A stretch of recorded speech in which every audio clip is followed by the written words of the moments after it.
Hi, my name is Anthony, and today on Playtest we're going to be going over the strategy guide on how to defeat the White Lion.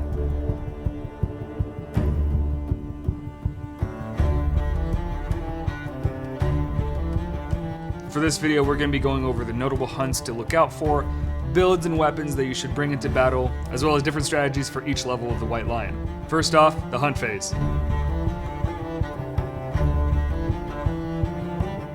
Depending on the monster level you choose, your hunt board may look like this for level 1, this for level 2, and this for level 3. Almost every White Lion hunt event is fairly positive, giving you understanding and then a possibility to do something else with possible outcomes. However, there are two that I do want to bring your attention to. First one being the White Lion Cub, and the second, the Prowling Lion. The White Lion Cub is one of the best hunt events that you can get, especially as an early settlement. It allows each of you to get one random basic resource, so in turn 4 resources, and you have to roll on a table. 1 through 3, the Mother Lion shows up, the showdown starts immediately, however the White Lion does start with the enraged mood in play. 4 through 7, the Father Lion shows up and the showdown starts immediately, however with no moods in play. This is the second worst option. 8 through 10, nothing happens. If you decide to spread the cub, then you roll on the random hunt event. Now I would personally, especially for an early settlement, would decide to, unfortunately, kill the cub. Getting 4 resources, especially early on, is huge. You get 50% more material at the end of the hunt. The Prowling Lion is the second one I would look out for. This is probably one of the worst ones you can get. However, if you are prepared for it, it could be a pretty good advantage. The Prowling Lion moves 1 space away from you, so not great. And it comes in with the ground fighting mood, which is one of the worst moods you can get for the White Lion unless you are prepared. When you first come into the showdown, you'll be set up 6 spaces away from the line. You can choose any 6 spaces away, however, it is recommended that you stick together in a group. Although it is tempting for new players to spread apart as you don't want to all be attacked, it is better to stick together, as if the lion does come and grab you away, you can at least try to hit it. Because the last thing you want is the lion to pick you off one by one by carrying you away and eating your fucking face off. Stick together.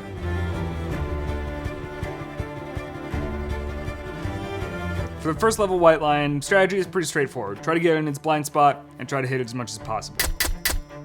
Its hit location deck is mainly made up of failure states, which means it's often better, throughout all the levels, to get a weapon that has a higher strength than accuracy. Because let's say for example you get the dagger, you can get 3 hits in a row, however if you miss every single one of those, you're going to get 3 different failure states. Now if this is your very first hunt after the prologue, then you should have some materials. Ideally, you should have enough materials to get this weapon. The Bone Axe. It's a 2 speed, so you get to attack twice, 6 up accuracy, which is pretty good. At the Bonesmithery, you can get a bone club for 3 bones, however, it is unlikely that you were able to get 3 bones initially from your prologue fight, and there are better weapons to get with those resources. Now, I mentioned being prepared for this fight, especially when we have Prowling Lion that we just landed on. A Prowling Lion puts in the ground fighting mood. The monster flops on its side, waiting for the attacker to draw near. While ground fighting is in play, do not draw AI. When a survivor spends an action in the zone of death before resolving the action, the monster performs a basic action with 2+ speed and +1 damage, targeting the survivor.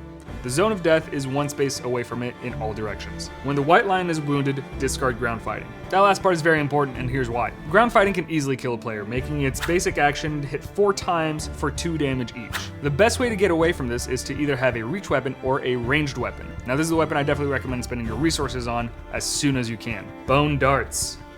1 speed, 7 accuracy, 3 strength, range 6.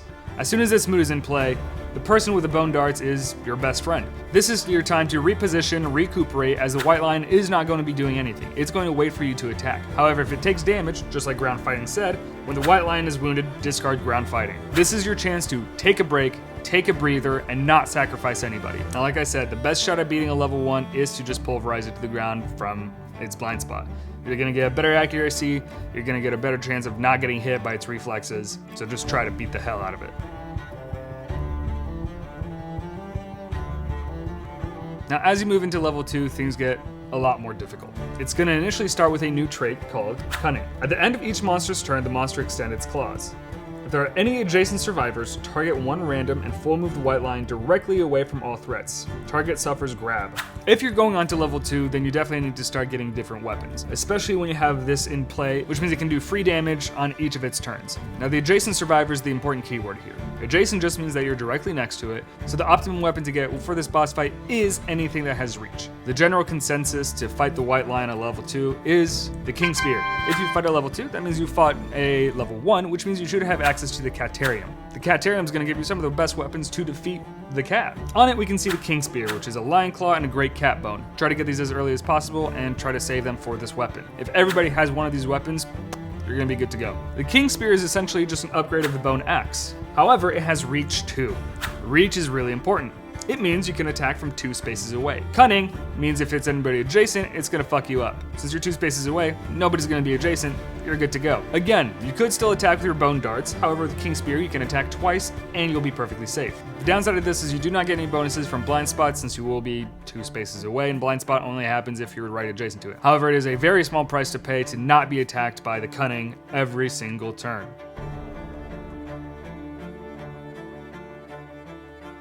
Now once you move into level 3 territory, then you're in for a big deal. Not only are you going to get Merciless and Indomitable as a trait, you're also going to get a +1 luck, +1 accuracy, +1 accuracy to the monster. Now Indomitable is pretty standard in level 3 monsters. It just means if it's knocked down, it gets to stand back up if it attacks or if it gets attacked. However, Merciless is pretty dangerous. Merciless archives Beast Paw, Strange Hand, Straining Neck from the monster's hit location deck. Always treat all survivors as threats despite any effects that say otherwise, and doubles all damage inflicted by grab. Now this is pretty insane, especially if you have cunning in play, making reach weapons and range weapons even more important. On top of that, the White Lion now has access to all of its moods, which is ground fighting, enraged, bloodthirsty, and alert. Now this makes the White Lion absolutely terrifying, but there are 2 more weapons that I recommend. 2.5. First one being Whisker Harp. On arrival, all survivors gain +1 survival. Fantastic. But the important part is, if they're in action, strum, roll a 1d10 on a result of 6+, discard 1 mood currently in play. This is going to be huge, especially in level 3 monsters. Now some of these are traits, just like Indomitable, Merciless, Cunning, and then the legendary Golden Eyes, so it means that this does not affect it. However, the moods that you can play, which are equally, if not more dangerous, you can just go ahead and discard them simply by doing an action. Second, I recommend the Catgut Bow.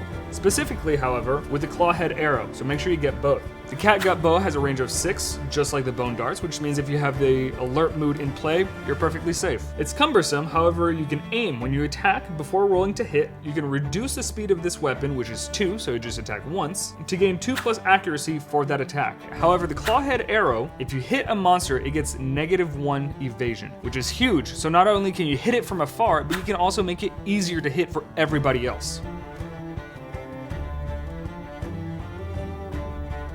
All in all, if you're prepared, the White Lion should not be too difficult. Just keep these things in mind. Strength over accuracy, range weapons if you got them, and reach is a must. Hopefully this should give you some insight on how to defeat the level 1, 2, and 3 Lion. If you have any preferred builds for the White Lion, please put them in the comments below. I definitely want to check those out and play for them myself. With that, thank you guys for watching, and I'll see you guys on the next one.